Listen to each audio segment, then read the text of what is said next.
നിയമസഭാ തെരഞ്ഞെടുപ്പിൽ സ്ഥാനാർത്ഥി നിർണയത്തിൽ ഇടത് വലത് മുന്നണികൾക്കിടയിൽ തർക്കങ്ങൾ തുടരവെ ഒരുക്കങ്ങൾ തകൃതിയിലാക്കി ബി.ജെ.പി. തലസ്ഥാനത്തടക്കം 140 മണ്ഡലങ്ങളിലും NDA സ്ഥാനാർത്ഥികളെ നിർണയിക്കലടക്കം വേഗത്തിൽ. അതേസമയം തിരുവനന്തപുരത്തടക്കം ബി.ജെ.പി. ചൂരെഴുത്തും തുടരുകയാണ്. നിയമസഭാ തെരഞ്ഞെടുപ്പ് അടുത്തിരിക്കെ എല്ലാ മുന്നണികളും തയ്യാറെടുപ്പുകൾ ആരംഭിച്ചിരിക്കുകയാണ്. ഇടത് വലത് മുന്നണികൾക്കിടയിൽ അതിനിടെ തർക്കങ്ങളും വിഭാഗീയ നീക്കങ്ങളും മറനീക്കി പുറത്തും വന്നു. ഇതിനിടെ തിരഞ്ഞെടുപ്പ് ഒരുക്കങ്ങൾ ഒരുപടി മുന്നേ കടന്നിരിക്കുകയാണ് ബി.ജെ.പി. തലസ്ഥാനത്തടക്കം 140 മണ്ഡലങ്ങളിലും സ്ഥാനാർത്ഥികളെ നിർണ്ണയിക്കുന്നതിലടക്കം ബി.ജെ.പി. വേഗത്തിലാക്കിയിട്ടുണ്ട്.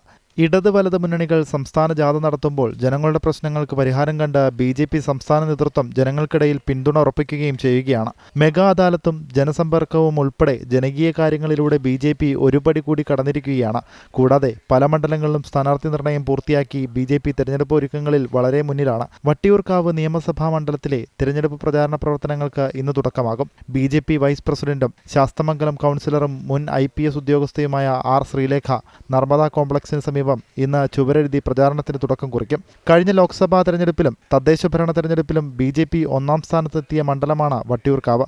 വട്ടിയൂർക്കാവിന് പുറമെ മറ്റിടങ്ങളിലേക്കും പ്രചാരണം ശക്തമാക്കും. കൂടുതൽ കേന്ദ്ര നേതാക്കന്മാരും ഉടൻ കേരളത്തിലെത്തും. ജനം, തിരുവനന്തപുരം.